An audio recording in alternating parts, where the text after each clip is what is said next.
The CBS Radio Mystery Theater presents...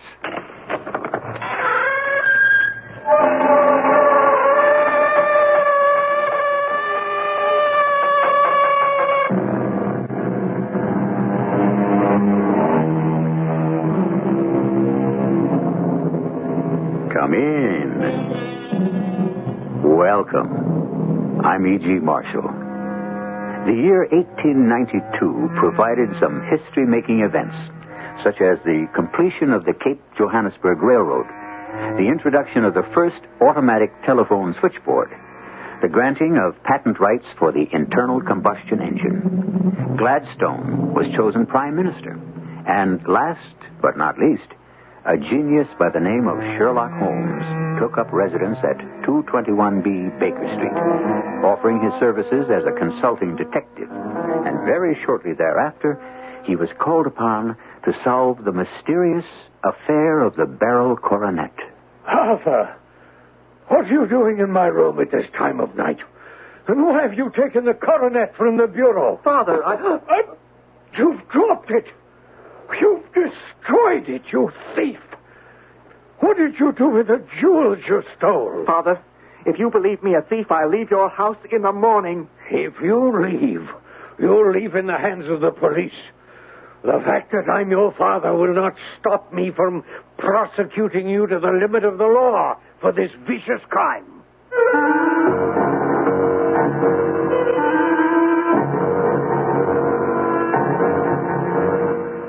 Our mystery drama, The Adventure of the Beryl Coronet, was adapted from the Conan Doyle classic especially for the Mystery Theater by Murray Burnett and stars Kevin McCarthy.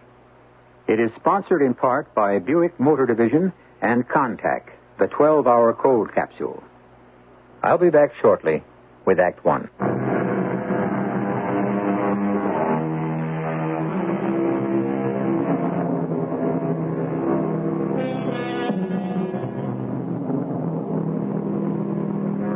A Star is Born is a theatrical statement of unarguable clarity.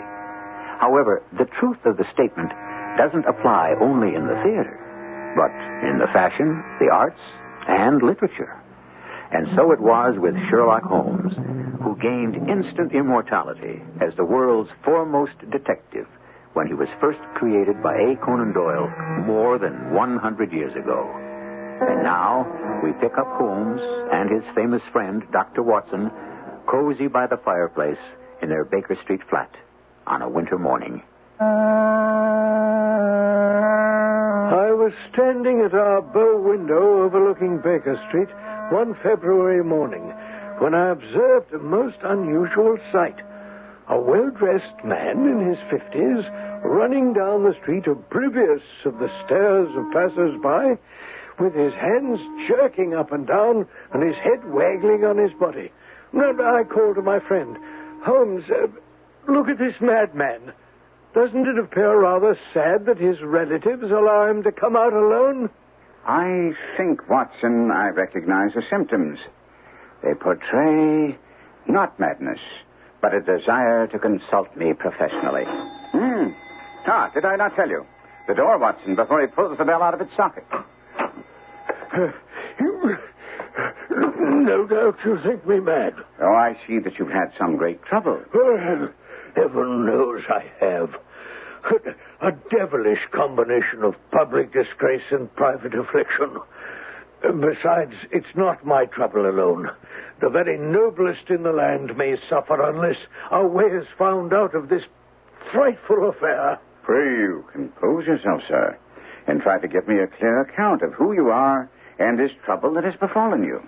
I'm probably known to you by name.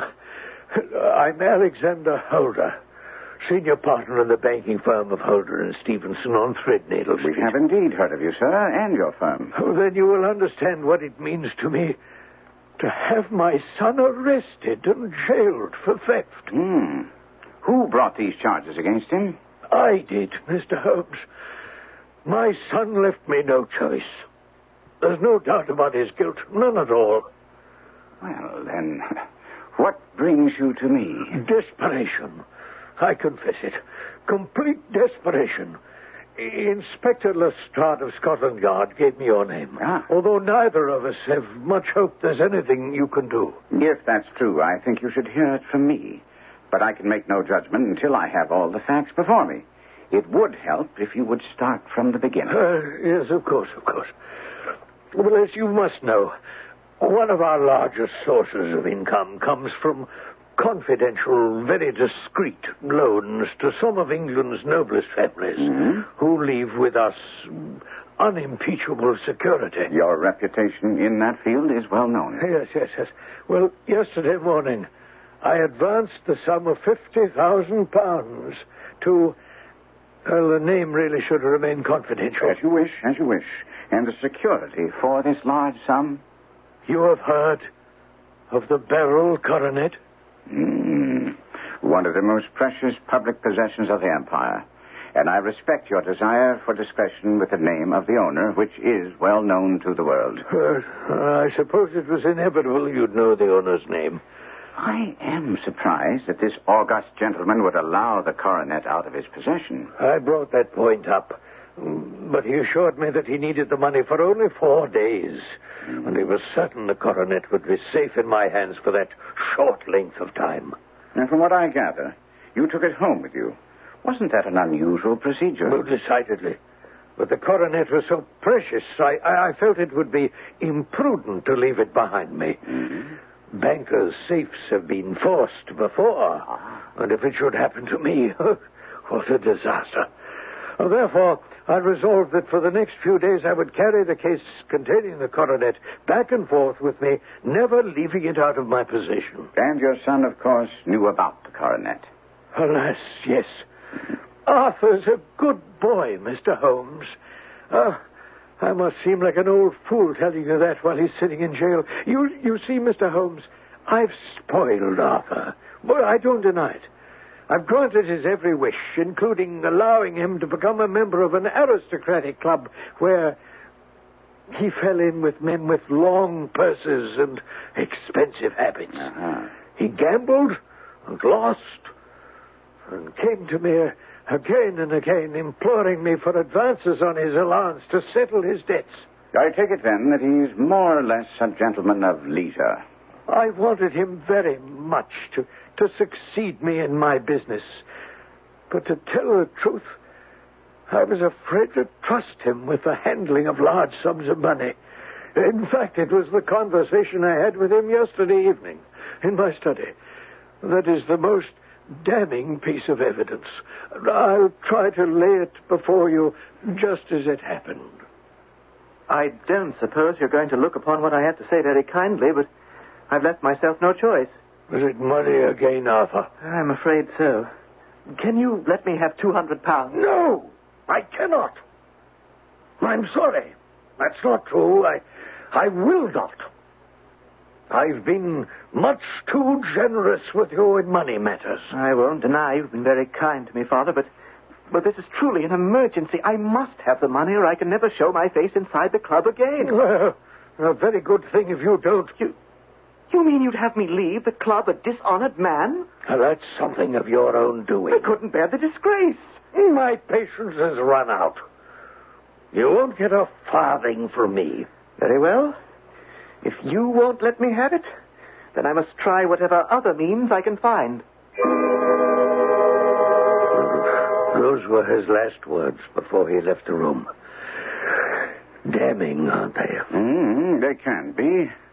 I'll withhold judgment until I have more to go on. Now, you've told me your son knew the coronet was in the house. Did he also know where? I see you're trying to do your best for him, Mr. Holmes, but it's no use. Arthur not only knew it was in the house, but also the exact location. How did that come about? Well, when I told him and my niece Mary about the coronet, they were both desperately anxious to get a close look at the famous crown. I thought it was wiser to leave it undisturbed. Well, then how? Arthur asked me where I'd put it. And when I told him it was in my bureau, he remarked that he hoped the house wouldn't be burgled during the night. I responded that my bureau was locked, and he told me that any old key would fit my bureau. In fact, he went so far as to say he'd opened it himself as a child with the key of a box room cupboard. A most singular statement. Don't you think, sir? That's not the way I'd characterize it. It seemed to me absolute proof to his guilt. I still have reached no conclusion on that point, Mr. Holder. You have yet to hear the worst. After he left, I started around the house to see that all was secure. Is that your usual habit? No, not at all. I usually leave that to my niece, Mary.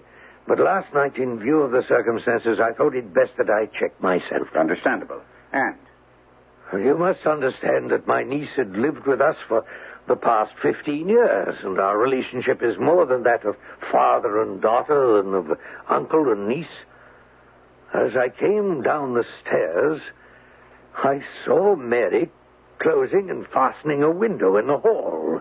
Upon seeing me, she said immediately... Dad, did you give Lucy the maid permission to go out tonight? No, certainly not. She came in just now by the rear door. I don't doubt that she only went to the side gate to see her young man. But I think it could be dangerous if she makes a habit of it. Oh, I agree wholeheartedly. One of us must speak to her in the morning. I'll do it. You have enough on your mind. Right. Thank you. Good night, dear.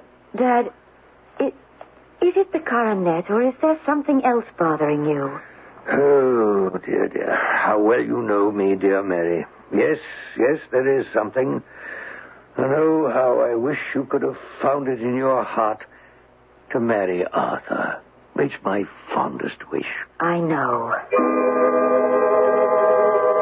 So I left her. Went up to my bedroom, checked that the coronet was still where I'd placed it, and went to bed and fell asleep. I'm not a very heavy sleeper. About 2 a.m, I was awakened by some sound in the house. I lay listening. Suddenly, to my horror, there was a distinct sound of footsteps moving softly in the next room. Well, I slipped fearfully out of bed and peered around the corner of my dressing room door. I'd left the gas half up, and by its light, I saw my son, dressed only in his shirt and trousers, standing beside the light, holding the coronet in his hands. He appeared to be wrenching at it with all his strength. I shouted at him, asking what he was doing in my room at this time of night. At my cry, he turned pale as death and dropped the coronet. Oh, Father. No wonder you shake. You blackguard. Where are the jewels you've stolen from the coronet? Stolen? Yes, you thief. There are no jewels missing. There can't be any missing. There are 3 missing. And you know where they are. Must I call you a liar as well as a thief? You've called me names enough. I shall leave your house in the morning. If you don't tell me what you've done with the jewels, you'll leave in the hands of the police. If you choose to call the police, then let them find what they can. Father, I won't raise a finger to help you.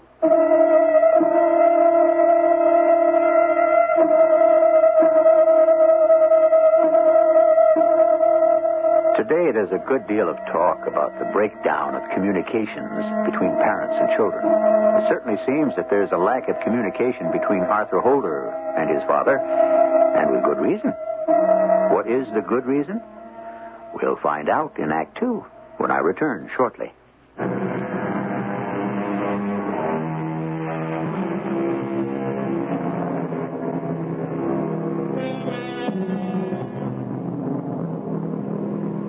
Every father wants his son to grow up to be somebody. No matter that child experts claim this wish is, in reality, an expression of the father's own frustrations. One of the last things in the world a father would want is for his son to be a thief. So it's not difficult to imagine the staggering shock Alexander Holder underwent when he caught his only son, Arthur, in the act of stealing a priceless jeweled coronet. There's more to that miserable night than I've related, Mr. Holmes. But I can't go on. Oh, what shall I do? In one night, I've lost my honor, my gems, and my son. What shall I do? Face the facts. Pull yourself together and continue with the story. I'm not convinced that your son is a thief. But I saw him with the coronet in his hand. I hardly consider that conclusive. Was the remainder of the coronet at all injured? Yes, it was twisted. Hmm. Isn't it possible that he was trying to straighten it? Heaven bless you, but I'm afraid you're undertaking too heavy a task. What was he doing there in the first place? If he were innocent, why didn't he say so? Precisely. And if he were guilty, why didn't he invent a lie? His silence appears to cut both ways. But pray continue. You've told me you were shouting. Now, what about the rest of the household? Oh, the whole house was astir. Mary was the first to rush into my room. At the sight of the coronet and Arthur's face, she screamed and fainted dead away. And when did the police enter the case? An inspector and a constable were there within an hour. And here again, Arthur's behavior pointed only to his guilt. If you'll allow me to recount the scene to you. Father, I'm asking whether it's your intention to charge me with theft. This is no longer a private matter. That coronet is national property. The law must take its course. You might at least do me one favor. And that is? Don't have me arrested at once.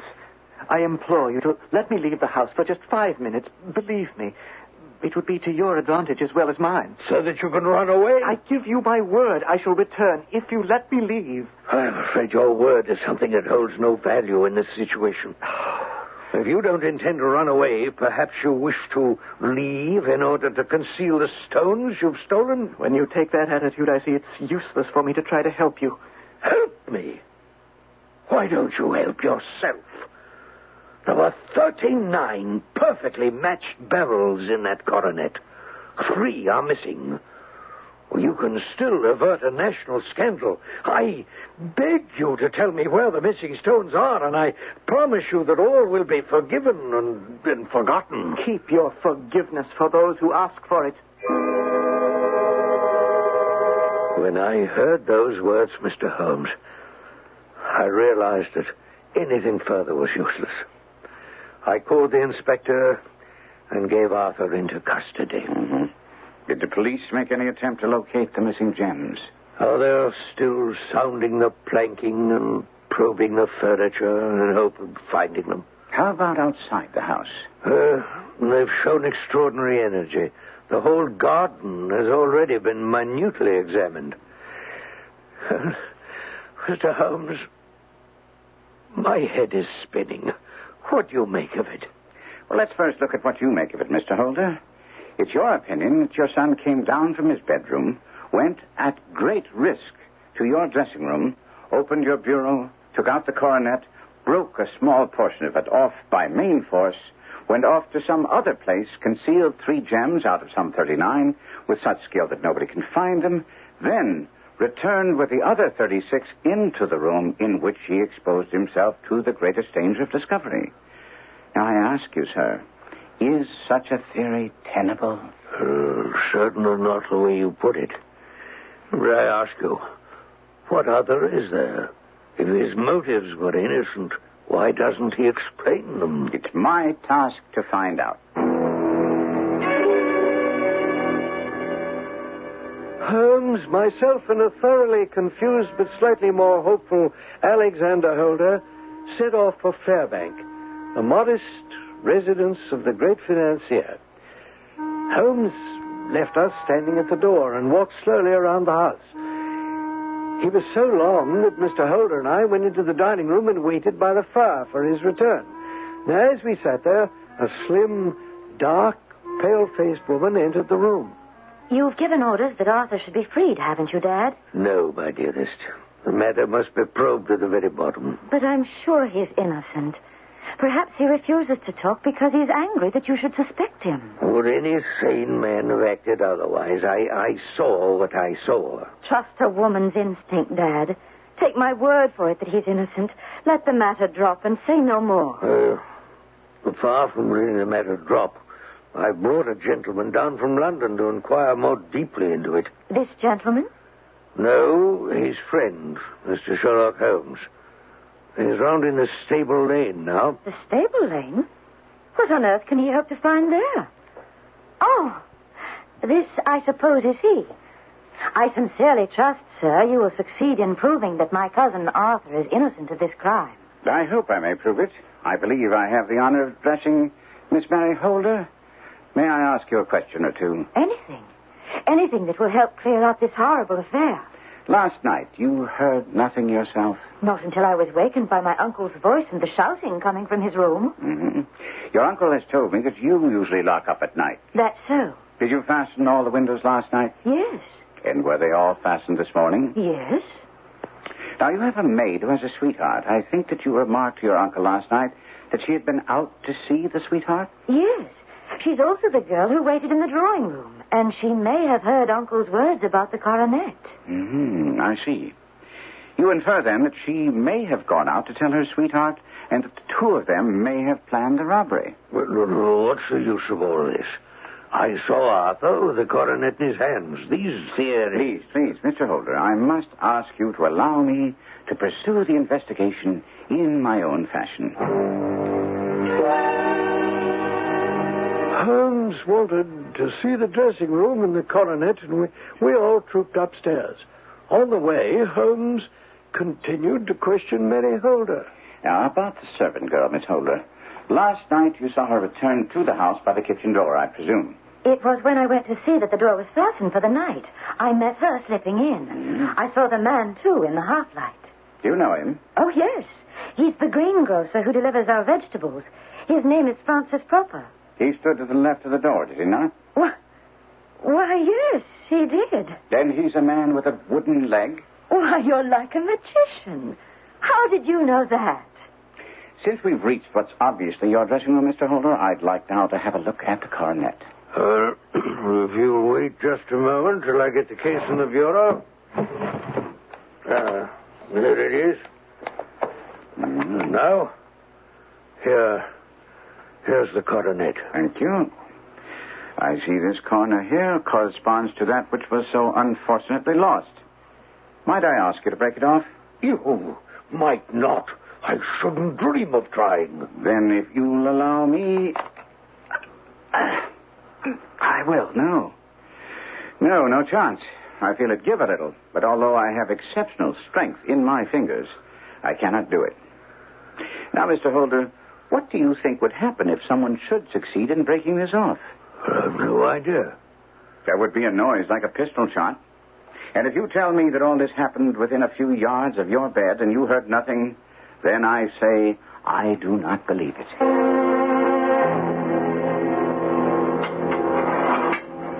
Well, Mr. Sherlock Holmes, has my father succeeded in convincing you of my guilt? Are you here to get my confession? Quite the contrary, young man. I know that you are innocent. All I ask is that you confirm some deductions that I've made as to what happened in the house the night that the coronet was mutilated and the jewels stolen. Well, I should think it's your task to find the jewels. So it is. But you can make that task easier and at the same time clear yourself and ease your father's anguish. He's brought it on himself. Is your father also to blame for your gambling debts? Of course not. I've been a fool, but I'm through with all that. Once I pay this lost debt, I'll never touch a card again. And what about the club? I'll resign. And I won't miss it. I'll be glad never to walk through those doors again. And how about the friends you've made there? Sir George Burnwell, for instance. Won't you miss his company? I rather think it will be the other way around. Indeed. From what your father told me, I thought Sir George was your mentor and your ideal. Oh, you think you're very clever. Perhaps you are, but you'll get nothing from me. No more answers, nothing. If I am tried and convicted, so be it. And that is my last word. Well, I can't understand why you're looking so content, considering how little progress we made with that young man. My dear Watson, if you think back on the conversation, I'm sure you'll see we made gigantic strides. For one thing, he told us that he's equally angry with his father and Sir George Burnwell. Well, so he did, but how that helps is beyond me. Look at the facts. Up until the incident of the coronet, Sir George Burnwell, according to his father, was Arthur's constant companion and dazzling friend. Well, and he was also in good terms with his father. Precisely. Now it stands to reason he has cause to turn against the father who accuses him of theft. But why does he also change his feelings about Sir George? I've no idea. And I don't see how it has anything to do with the matter we're looking into. Only this, Watson, that the sudden breaking off of this friendship comes at exactly the time of the theft of the coronet. Well, couldn't it be coincidence? Exactly what I'm going to find out. This note is to a friend of mine who's a member of the same club, and I'm asking for an invitation. Well, what do you intend to do when you get there? Why, gamble, of course.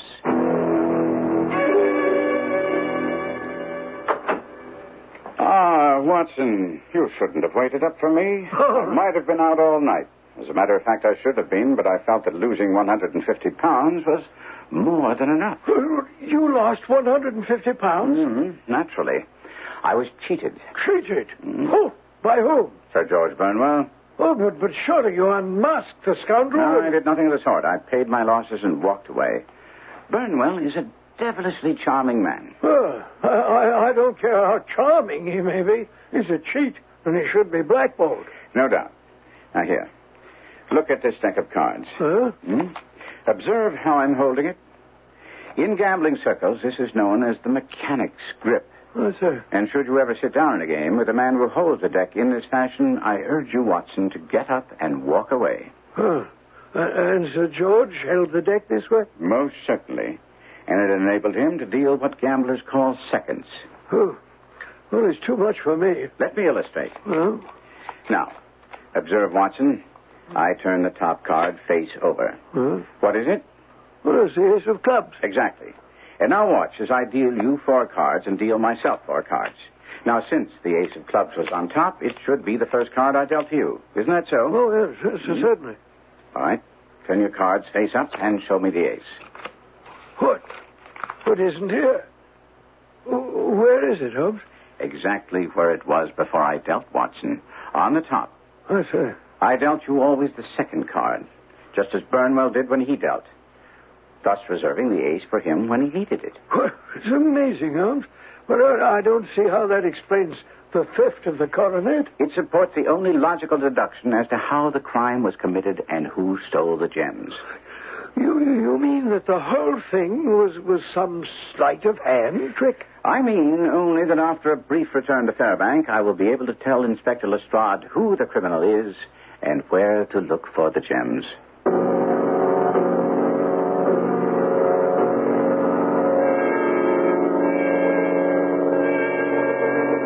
Magic and sleight of hand are practiced by many.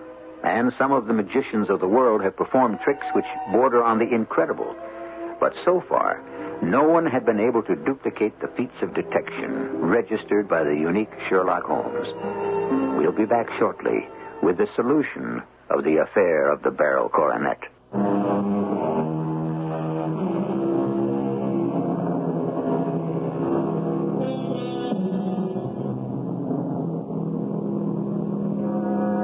It's ironic that the incomparable solver of mysteries, Sherlock Holmes, should himself be the source of a puzzle whose answer has eluded all the experts. The puzzle is, what accounts for his undiminished popularity? The hold that he has exerted over 4 generations of readers. My personal belief is that the Holmes stories satisfy a deep-seated longing for a well-ordered existence where justice always triumphs. That may be an oversimplification, but let us put that speculation aside and visit with him and Dr. Watson as they bring yet another case to a triumphant conclusion. Holmes returned early in the afternoon with that glint in his eyes which told me things had gone well. Watson, they're doing the Symphonie Fantastique at Covent Garden tomorrow evening, and by that time we'll have completed the investigation of this little affair of the Beryl coronet. Ah, you know the culprit. Oh, I knew that yesterday. But there's an interesting development. Here, read this note from Mary Holder to her uncle. Well, my dearest uncle, I feel that I've brought trouble upon you, and that if I'd acted differently, this terrible misfortune might never have occurred. I cannot, with this thought in mind, ever again be happy under your roof, and I feel I must leave you forever. Oh, dear. Do not worry about my future, for that is provided for. In life or in death, I am ever your loving Mary. Holmes, do you think this is a suicide note? No. Nothing of the kind. It is perhaps the best possible solution. What can this note possibly mean? Bring it along with us while we visit with young Arthur Holder, and everything will become perfectly clear. Before you start with any questions, I want you to know I haven't changed my mind. No questions, I promise. We bring you some news. Your cousin Mary has left the house. Oh, I don't believe you. It's a trick. Show him the note, Doctor. See, my dearest uncle, I fear I must leave you. Oh, the fool. The poor little fool. You cannot blame her too much. You were also taken in by the rogue, were you not? I don't know what you're talking about. I'm talking about Sir George Burnwell. I believe she's with him now. You're wrong. You must be wrong. Mary couldn't... Why not? She'd led an extremely sheltered existence, and you have personal knowledge of what a charming, plausible villain the man is. When Sir George undoubtedly told her of his undying love, she believed him and became his willing tool. It's a lie. You, above all, should know it's true. How else do you explain her action on the night your father accused you of taking the coronet? You don't know anything about that night. On the contrary, I know everything, and I shall prove it to you. You went to bed, but you slept badly after the argument with your father. Well, what has that got to do with Mary? Because you had difficulty sleeping, you were curious when you heard a soft step pass your door. You looked out and were astonished to see your cousin walking stealthily along the passage leading to your father's room. Mary doesn't have it. She didn't... Didn't what? Keep it, you mean? I don't want to listen to any more. I am going to plead guilty and get it over with. Well, that won't help anyone, since I shall have your father engage a solicitor and pass on all the information I've gathered, and the whole world will then know about it. If you know so much, you don't need me. I would not be here if I didn't. Oh, very well. I'll listen to what else you have to say and then make my decision. Although I understand the depth of your feeling for your cousin, you shouldn't be blind to the fact that she acted ignobly. Mr. Holmes, if all you're going to do is criticize Mary... I am referring to her attempt to cast suspicion in your uncle's mind upon the maidservant. But it's perfectly true that Lucy saw her young man that night. I'm aware of that. But I also know that the maid had nothing to do with the coronet, as you yourself know. Because you saw Mary disappear into your father's dressing room. Huh? You were so amazed by her actions that you slipped on a shirt and trousers and waited. When she came out of the room, you saw, to your horror, that she carried the Beryl coronet in her hands. You also saw her pass it through an open window to some person standing outside the house. Poor Mary. You make it sound almost as if you were there. For a moment, you were undecided. You wouldn't risk exposing Mary for anything in the world. But the instant she went back to her room, you ran out of the house and overtook Sir George Burnwell. I didn't know it was he until I caught up with you. And then you struggled with him. Each of you had a hold of the coronet, and then something suddenly snapped. You, finding the coronet in your hands, rushed back, closed the window, went to your father's room, and observing that the coronet was twisted, was trying to straighten it out when your father discovered you. Yes. Yes, you could see why I couldn't tell him. I see what difficulties love can lead a man into. But it was obvious that the reason for your cousin's fainting was that she saw you with the coronet and realized that you had the power to reveal her as the thief. Oh, she should have known I'd never do that. But how in the world did you know what happened outside the house? Simplicity itself. When I first arrived at Fairbank, I looked around the house for traces in the snow. When I reached the stable lane, there was a very long and complex story written there for all to see. I don't understand. There was a double line of tracks of a booted man and a second double line belonging to a man with naked feet. Though the man with the boots had walked both ways, I saw that a struggle had taken place near the road. When I examined the hall window with my lens, I could make out faint markings where a wet foot had been placed coming in. Your father had told me that you were dressed only in shirt and trousers.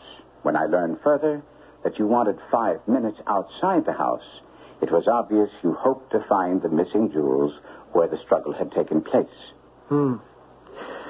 Well, since you have it all down just the way it happened, why do you need me? Because of Sir George Burnwell. You know what an astute villain he is. He knows, because of the nature of the theft, our hands will be tied in the matter of prosecution. Also, now he has an extra ally in May. Your father won't want to involve her and his home in that sort of scandal. I still don't see how I can help.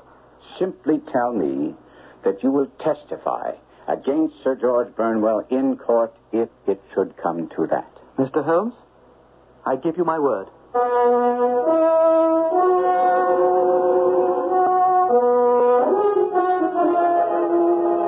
Holmes sent me off after that interview with instructions to fetch Alexander Holder to Baker Street and wait there for his return. He was off to see Sir George Burnwell at the club. Ah, good morning, Mr. Holmes. Back for revenge, I fancy. I don't mind confessing that you deserve it. My good luck was outrageous. Shall we go to the card room? I think a small private room would be more suitable for the matter I wish to discuss. There's a small room off the bar which should prove just the thing. Ah, here we are. Now, what exactly is it you wish, Mr. Holmes? The 3 gems you stole from the Beryl Coronet. I really don't believe I heard you correctly. Let's not waste each other's time. I know you for what you are. Gamesman, cheat, corrupter, and seducer of women. And now thief. So if you please, the gems. Dear chap, I suggest you see a physician. I can recommend an excellent man, by the way. He's in Harley Street, name of Langley. Now, I wish you good day. Before you open this door again, I've just come from the prison cell of Arthur Holder. I explained the evidence I have gathered to him, and he has agreed to testify against you in court. No, I can't see this thing being brought up in court, old chap. You know, a national scandal. One of the realm's oldest and most honored families putting up national treasure for a loan. It would be distasteful, surely, but remember that Alexander Holder was willing to bring his son to court and let him stand trial when he believed the boy to be guilty. Do you think he'll show any mercy towards you? Ah. Yes, well, that does put things in a rather different... I shouldn't if I were you. As you see, I came armed. No offense, old chap. I just thought I'd... Add murder to your list. Not a chance. Never. Just mean to bash you over the head and get out of the country. I'm prepared to offer you a deal. Aha. Now, that's more the kind of talk I like to hear. And what did you have in mind? No prosecution. You can get clear of the country. Just return the stones. I'm afraid I can't do that, old chap. I'm prepared to pay. How much? £1,000 apiece. Why, dash it all, I only got 600 for the 3. From whom? Look here, I think I can do my own bargaining. Do I have to restate my position? You will let me have the name of the man who has the stones, or... I think you're bluffing. I may just call it, but...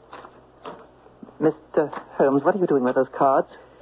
Going to demonstrate the art of dealing seconds, which I shall be glad to demonstrate to your foolish club members. Your fellow club members whom you've cheated over the years, unless you give me the man's name. Ah. Very well. 600 for the 3. Just goes to show that a gentleman should never try to do a business deal. No. They should stick to cheating at cards. I brought Alexander Holder to our headquarters in Baker Street, and while we waited for Holmes, I told him as much as I could of the story clearing his son of the theft. Well, he was saddened to learn of his niece Mary's weakness, but still most anxious about the recovery of the stones. Finally, Holmes arrived. He looked fatigued. Thank you, Watson, for having Mr. Holder here. There you are, Mr. Holder. The missing stones still intact in their setting. I'm saved. How can I ever repay you, Mr. Holmes? With a check for £4,150. I shall make it 10. No need. I paid $3,000 for the stones, $150 for expenses, and $1,000 for a fee. But there is one other thing you owe, Mr. Holder. Name the sum, sir. Name it. The debt is not to me. You owe a very humble apology to your son, who acted most gallantly throughout the whole affair. He shall have it as soon as I can deliver it in person. And what of poor Mary? Can your skill help me there? She, sir, is wherever Sir George Burnwell is, and that should be sufficient punishment for her sins, whatever they may be.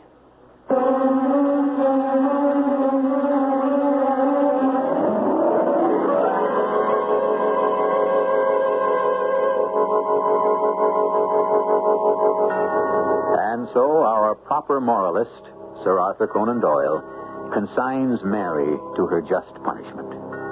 He evidently wasn't a believer in the romantic notion of the world well lost for love. Romance wasn't Doyle's strong suit. Mystery, adventure, and deductive reasoning were his specialties. And they were enough to gain him a place among the immortals of literature. I'll be back shortly.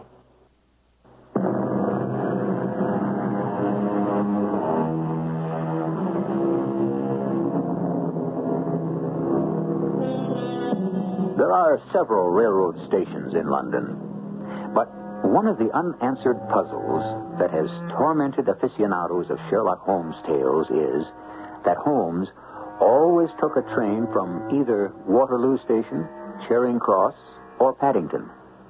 There's really no satisfactory explanation ever been offered why he never left from Euston, King's Cross, or Liverpool Street. All perfectly good stations, but not for Sherlock Holmes. Our cast included Kevin McCarthy, Court Benson, Russell Horton, and Catherine Byers. The entire production was under the direction of Himan Brown. This is E.G. Marshall inviting you to return to our Mystery Theater for another adventure in the macabre. Until next time, pleasant dreams.